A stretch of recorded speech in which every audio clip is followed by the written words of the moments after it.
Assalamu Okay. alaikum warahmatullahi wabarakatuh. I am here today with my special guest, Mohd Osmani Ben Mahmoud. He's the founder of Zeus Development.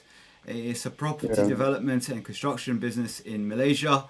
And Mm. yeah, so I don't want to do injustice to you, brother.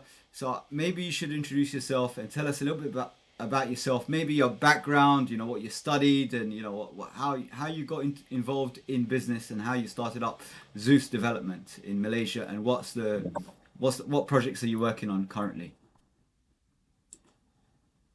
Hello. Yes. Uh, I'm the what you call it, the founder of this Zeus development. Uh, Mm. Currently, I involved in property and construction business uh, based in Malaysia lah. So currently, we are doing projects. We are doing the construction of mosque and Islamic complex.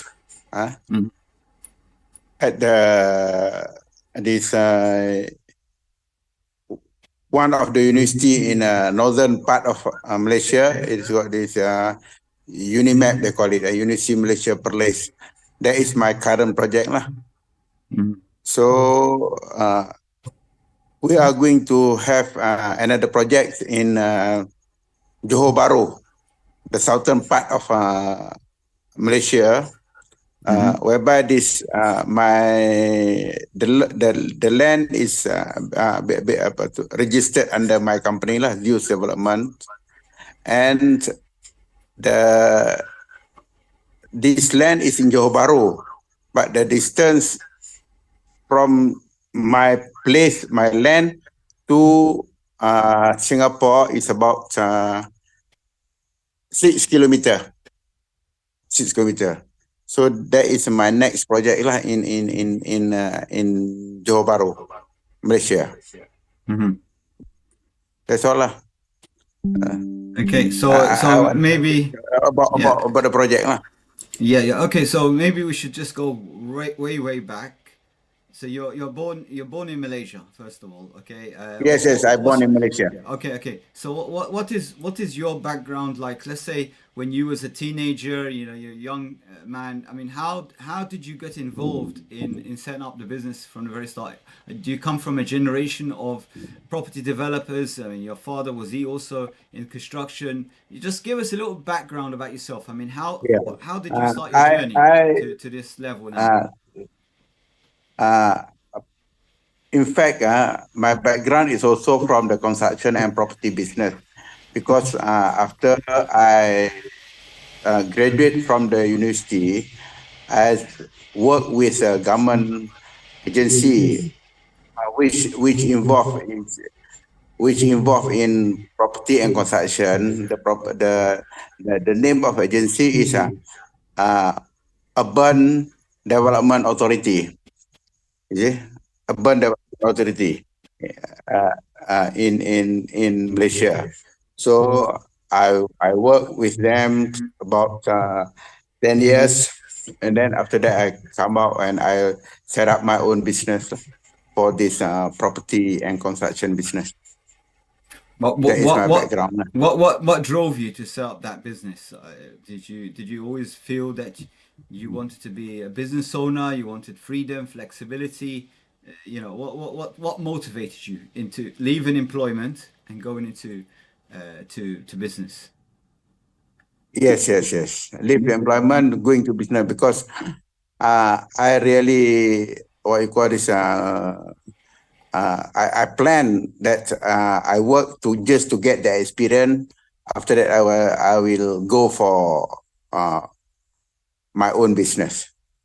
Oh, I see. Okay? So you already Um, always had it in your mind that you after you graduate from construction, architecture, something along those lines, or something else, and then uh, you decided uh, to pursue it. I graduate in this economics. Oh, so you studied economics, but you always Yeah, had yes, that yes, the ambition to start your own company from a very young age. yes, But your yes, the yes, way yes, that yes. you followed it is you first worked in a construction business as an employee. You Yes, yes. built up your Yeah, yeah, capital, You maybe yeah, invested yeah, some land, and then after that, you yeah, decided yeah. now it's time for me to set up my own property development. Is that Okay. the only Yeah, business that you're focused on, or do you have other businesses from? Because I know your son. I met your son when he was in London, and he was telling me yeah, about a mining business as well. So I understand maybe your yes, sir. family Yes, or are you yes, involved in some mining yeah. project in Malaysia, or is it just now property development only? I involved also in mining and minerals project lah. You see, Mm-hmm. uh, currently I also doing this. The uh, minerals mining, Mm-hmm. such as now this what you call this uh, Iron, silicon mining, silicon. Okay. iron iron ore, as Uh-huh. well as now the new mining is they call it REE, uh, rare earth Rare earth elements. minerals. Yes. Yeah, yes, yes. Rare earth Uh, minerals. Yes. Rare earth minerals. So now Correct. I'm starting also the rare earth, what you call this, Rare earth minerals. minerals. Yes. That's like Yes, yes. lithium, cobalt, these sort of things Yeah, for yeah, batteries basically. yeah, So it's a battery yeah, for yeah, yeah. battery metals. Okay, so that's Yes, yes, yes, interesting. yes. So here today Yeah. you're telling us about your Zeus development business, and you said that, Uh, if I correct me if I understood correctly, you said you're building mosques in Malaysia, and you have a development complex somewhere in the border between Malaysia and Singapore, or close to the border to Singapore. Is that what you were uh, saying in the cu- beginning? Currently, my project is in state of Perlis. Okay, State of Perlis is a border between Malaysia and Thailand. Thailand. You see, Okay. northern part of Malaysia.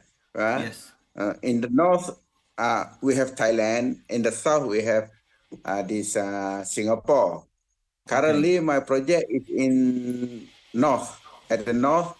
So I built the most complex, and as well as mosque, as well as Islamic complex for the Okay. university.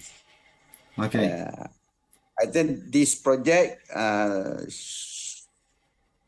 supposed to be completed by October 2024. Okay. The Next year. completion time is next year, Within 12 2024, months. October. Okay, so within Uh, 12 months, you will have the yeah, project within 12 completed. months from now. The project Okay, started is about 1 year ago, but the completion time will be on October 2024 next year. inshallah. And then, yeah, inshallah. Yes. Uh, at the same time, uh, I also have land in southern part of Malaysia. You see, uh, that one is in Johor Bahru. Johor Bahru is a border to the Singapore, and then my Okay. land located about 6 kilometers from the Singapore. Mm-hmm. So along the what you call this causeway to Singapore lah, we have my land, CIQ causeway, and then Singapore. It's Mm-hmm. about 6 kilometers. Yeah. Then So, I I intend to develop that one. uh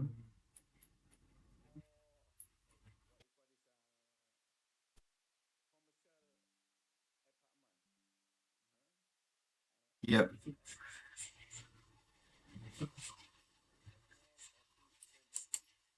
Mm-hmm.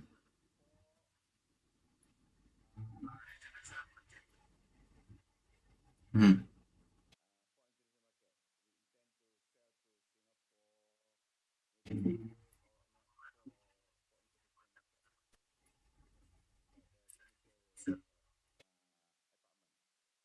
Okay, so the commercial offices. So you're building like a shopping complex as well as commercial buildings, offices, and residential. So it's a mix mixed use kind of site. Mixed use.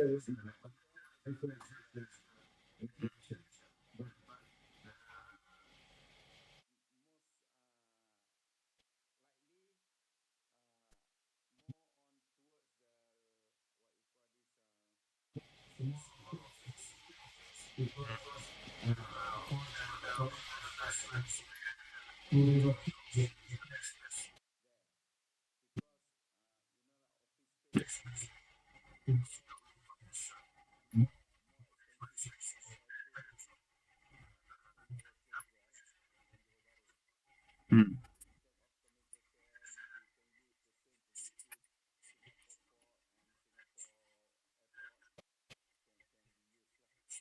Mm. Yes. Okay. Yeah. So what from what I understood, you've got land near the borders of Singapore, and you identified an opportunity because land is running out. There's a very limited amount of properties in Singapore, and you've decided to develop that land that you have the borders between Singapore and Malaysia, and so then you can offer accommodation as well as for businesses to relocate to Malaysia. But what I want to understand is why would someone relocate his business from Singapore, which has tax incentives, a lot of advantages, to Malaysia? What are the advantages of someone setting up a company or relocating to Malaysia? What advantages does the Malaysian authority offer for foreigners or investors or people relocating from Singapore or any other country to Malaysia? What are some of the advantages?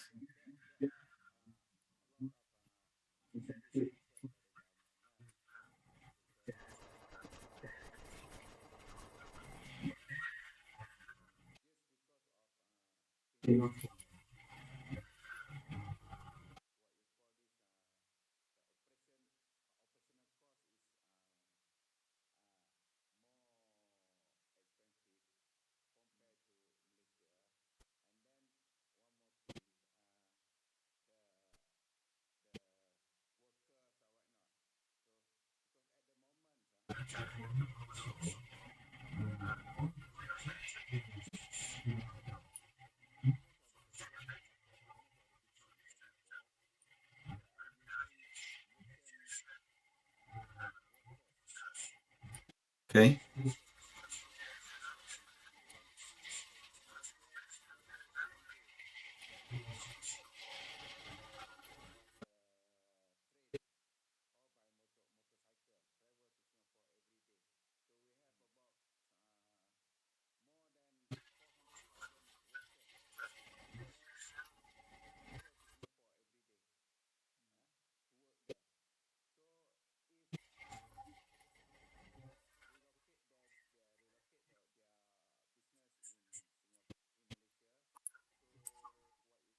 Uh, they can save a lot of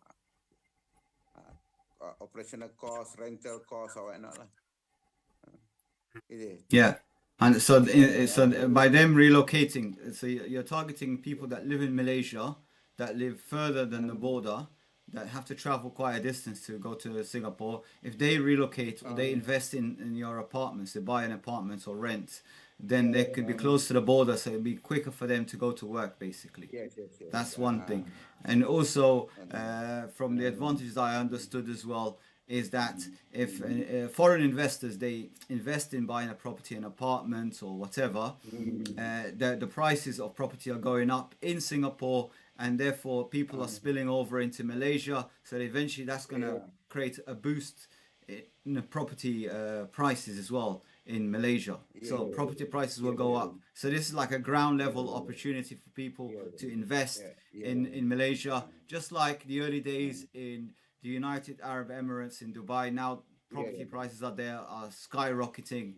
yeah, Also, yeah. where I actually live, I told you before, I've relocated to the Isle of Man. Isle of Man property prices have quadrupled and gone Yeah, up in just a few years. They've just skyrocketed because it's only limited yeah, yeah, space, where developers and so on. But have you considered other jurisdictions than Malaysia? Have you looked into maybe developing properties outside of Malaysia?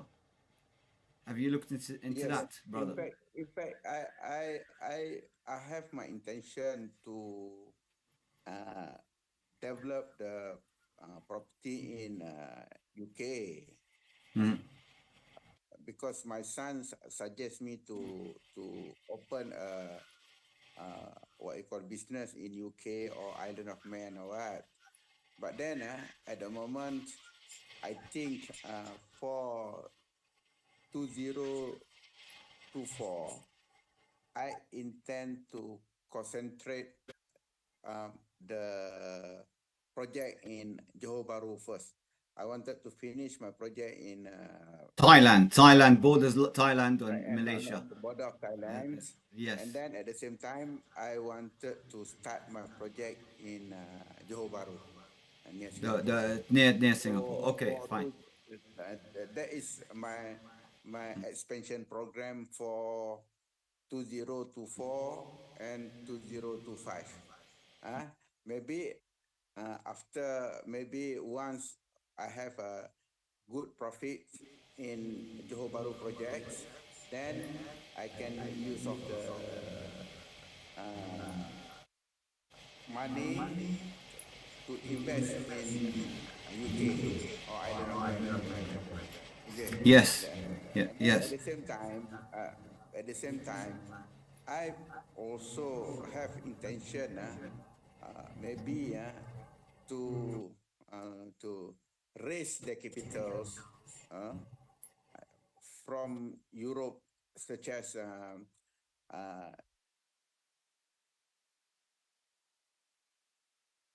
this what we call here is Islamic bond, sukuk, Hmm.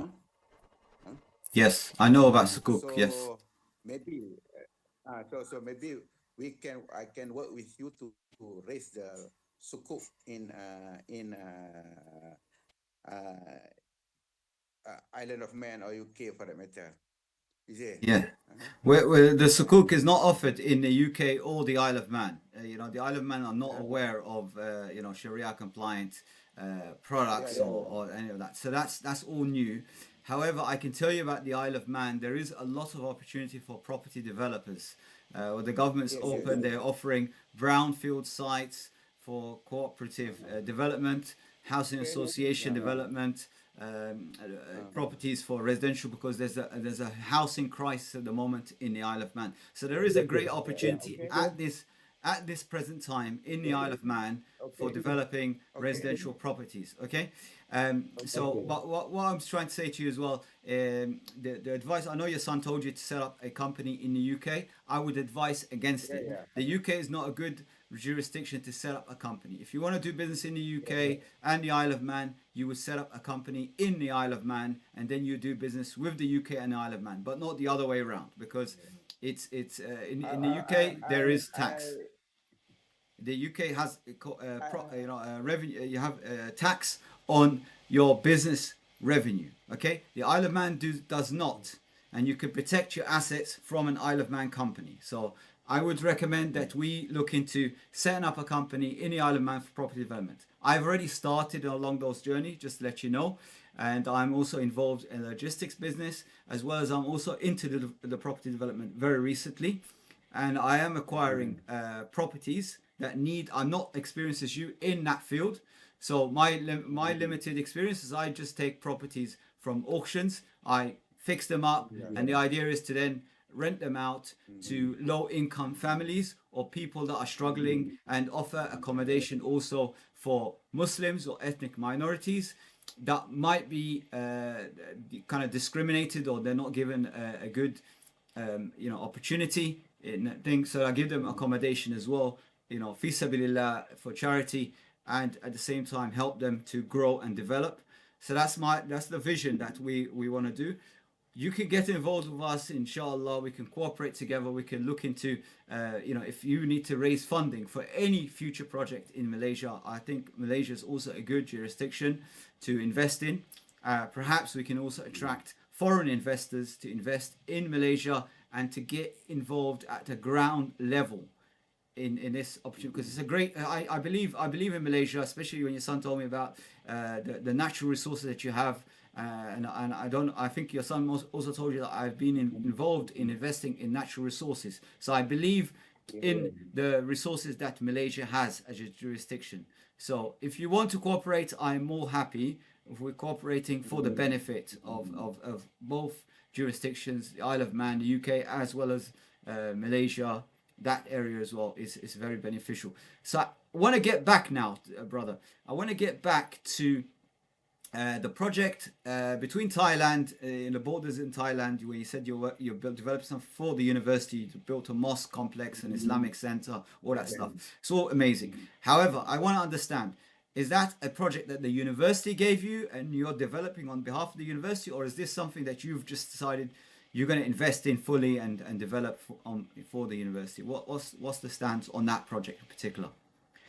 The project is belong to the university. University Okay. appoint me as a project manager, as well as a contractor for the what you call this PMC project management company, as well Mhm. as the contractor for the project lah. So Okay. all payment paid by the university lah. Okay. Yeah. Except the uh, the total project cost is about 38 million RM Malaysia lah.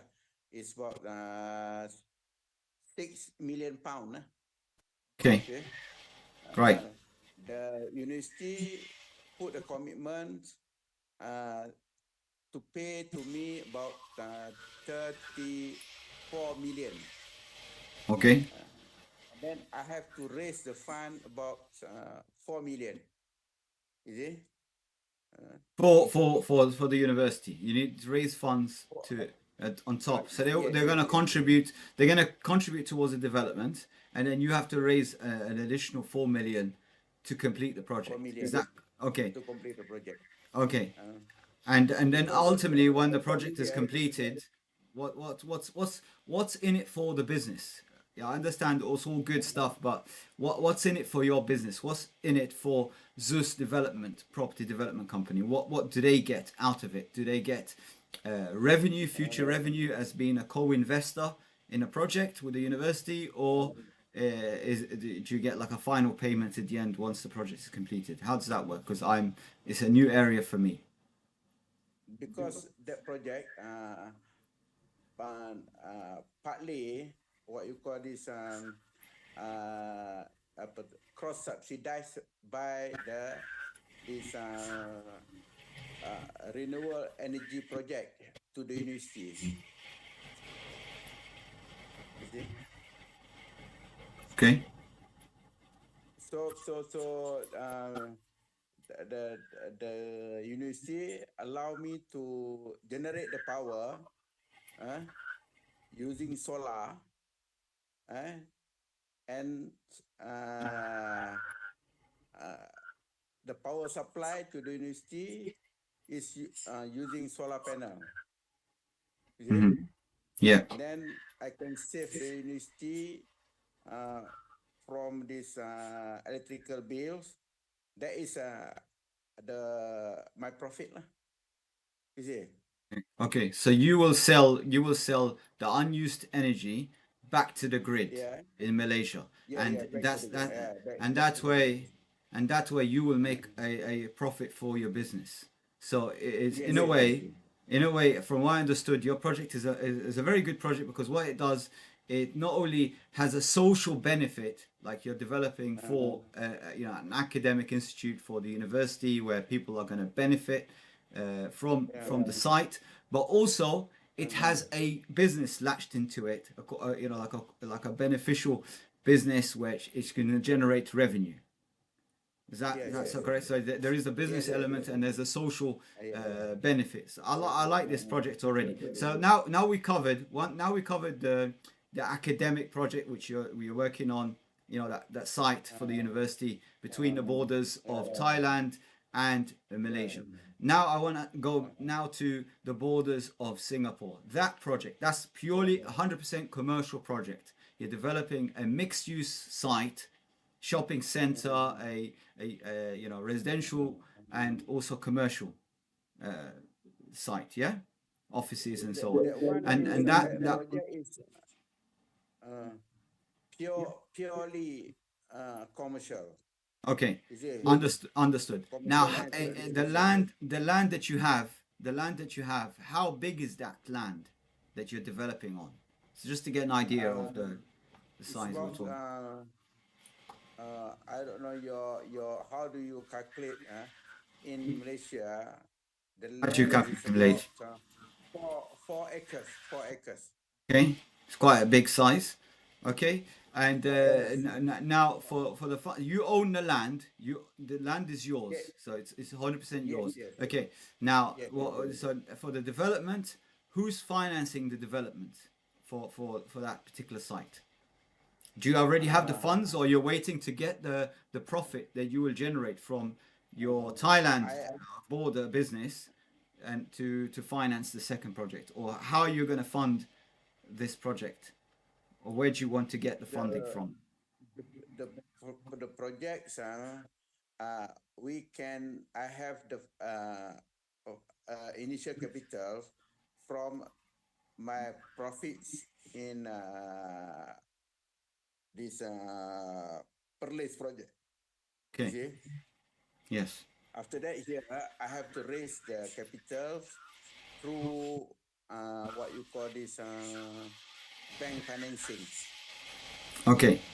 So ideally, we want to avoid Or bank financing unless in Malaysia they have a sukuk structure or something, or we can yeah, approach investors, private investors, to maybe purchase off plan some of the apartments yes, that will sort of yeah, yeah, fund so people can buy off plan the apartments yeah, and yeah, invest in properties in advance. That will yes, yes, cover that cost, as well as we can look at yeah, yeah, sukuks or any sort of halal Islamic structure that can yeah, assist yeah, in the financing, avoiding completely bank financing which involves riba or interest, because that's what we want, the barakah of Allah in everything that we do, inshallah. Okay. there there are a few what you call this instruments to finance a project. One is we call for this. I will call for the uh, preference share to Right. the company. Yes. Yeah, preference share. That is another apa tu. As far as I'm concerned, also I'm trying to avoid this riba atau Good. finance by the bank. Uh, Good. uh, Mm. but there are a few instruments lah. First is the we call it this I will call for preference share. Is it? Mm. Uh, so maybe preference share the majority what you apa tu maturity is about say 5 years Mm. maturity preference share. Second is the what you call this uh, end buyer purchasing of the property. Uh, uh, Third is sukuk. Uh, and maybe now uh, some of them I don't know whether workable or not lah. Uh, we can they ask me to work with the what you call this digital financing, uh, such as bitcoins or whatnot lah, for digital financing. I don't know whether that one we can work or not, but somebody offer us to go for digital financing lah, and they call it USDT. Uh? So I don't know whether it's workable or not uh, with that arrangement. See? That's why I want to ask your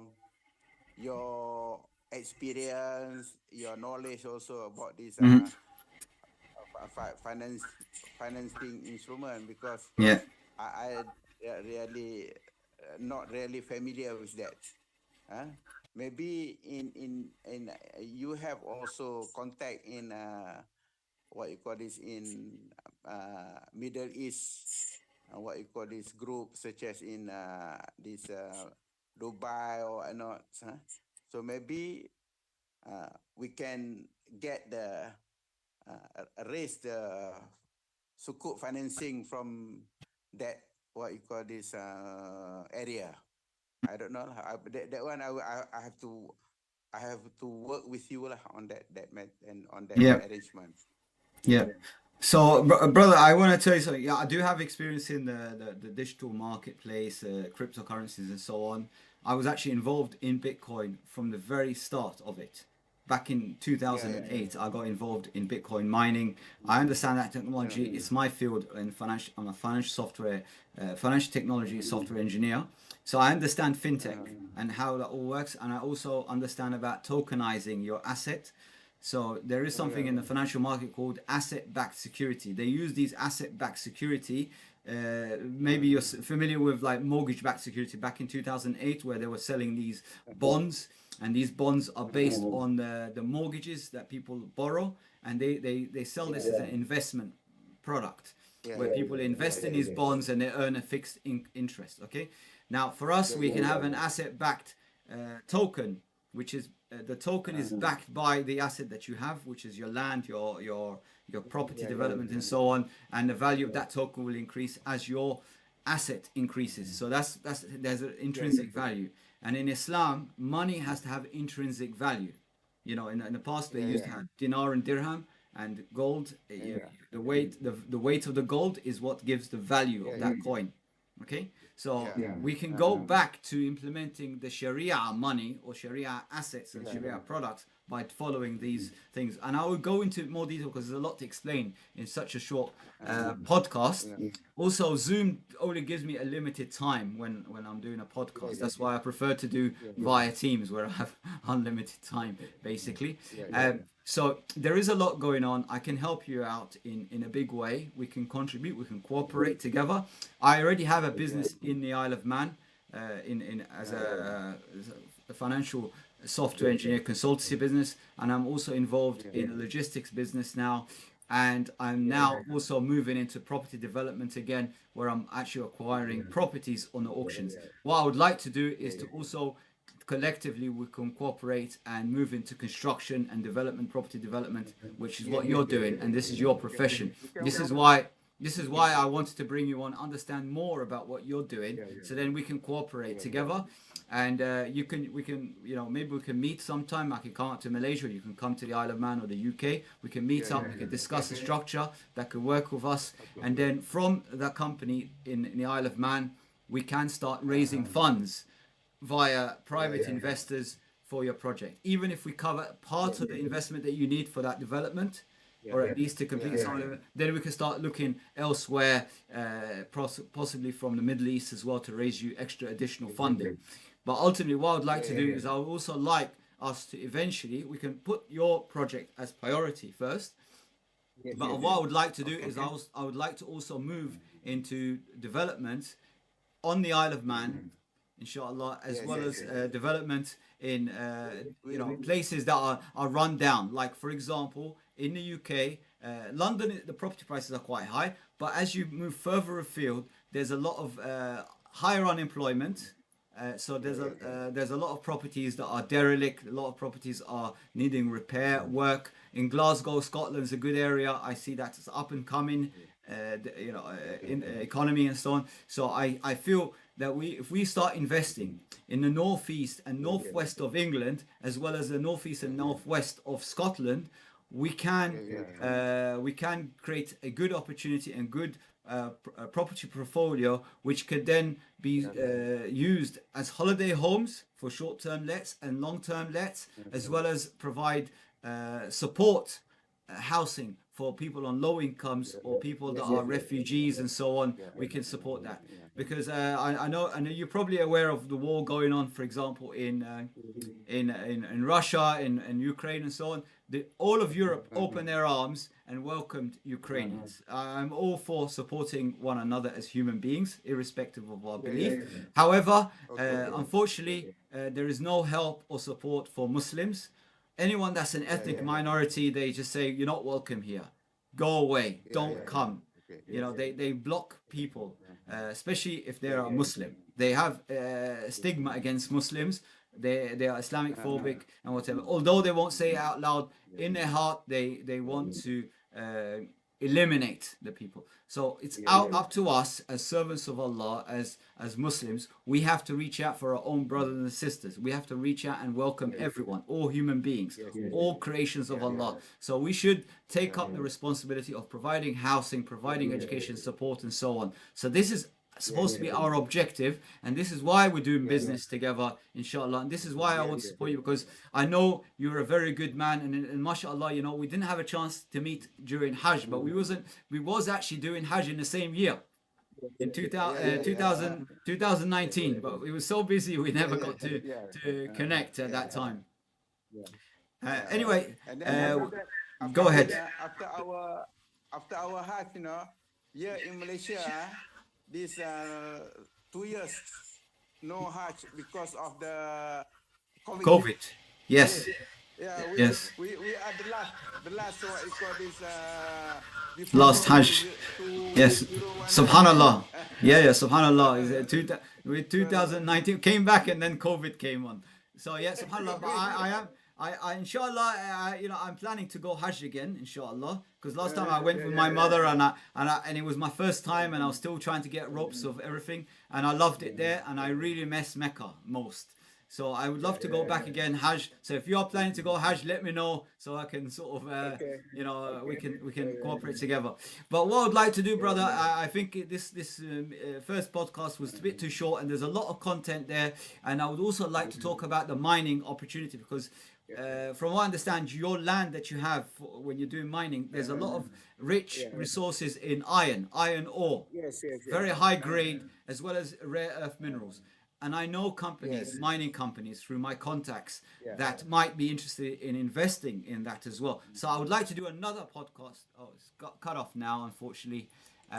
So guys, I'm really sorry about this, but inshallah, we will do another part 2 soon, and we'll continue the podcast. I'm sorry, I was using Zoom at the time, and I don't have a commercial license. So thank you very much, and assalamu alaikum wa rahmatullahi wa barakatuh, and watch out for part 2.